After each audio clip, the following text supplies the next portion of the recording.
In accordance with IOC rules, there were 2 demonstration events organised for the Melbourne Games. One a national sport, the other a foreign sport. The organising committee chose Australian rules football as the national sport.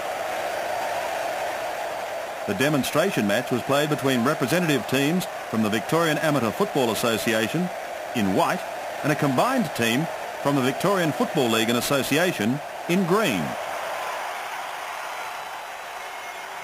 All the players were amateur, but included well-known names like Dennis Cordner, Dick Fenton-Smith and Laurie Dwyer. It was an emphatic victory for the VAFA. Only a handful of players were selected to showcase our great game on the biggest stage of all. One of them, today's first inductee, Bryce Thomas. You can't sum a person up in one word. That's impossible. But the word that comes to mind most about Bryce to me is meticulous. Meticulous in everything. Meticulous in, first of all, the way he looked. His bag was beautifully packed. His clothes were immaculate.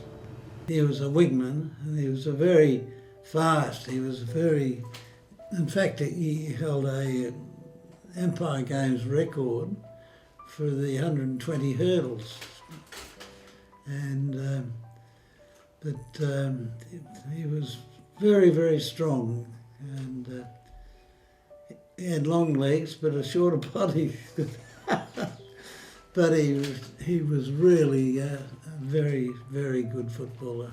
Success followed Bryce wherever he went, having played 8 rep games and winning 3 consecutive A-grade flags with Old Melburnians from 1953 to 55. Bryce was very, very efficient, and as a matter of fact, he helped get our side together to win a premiership because nothing was too much trouble for him.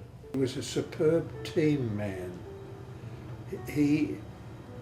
As he fussed about his own appearance and performance and preparation, he also encouraged others. Well, he'd be like a mother hen.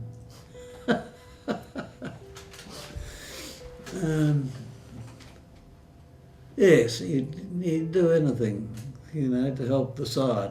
While Bryce was unbelievably quick and a great leader, it was his prodigious kick that wowed onlookers, particularly in the 1958 reenactment game between Melbourne Grammar and Scotch College. Scotch got together a team of their current and old fogies, as did Melbourne Grammar, so we had 40 aside. And it was a shambles, the game.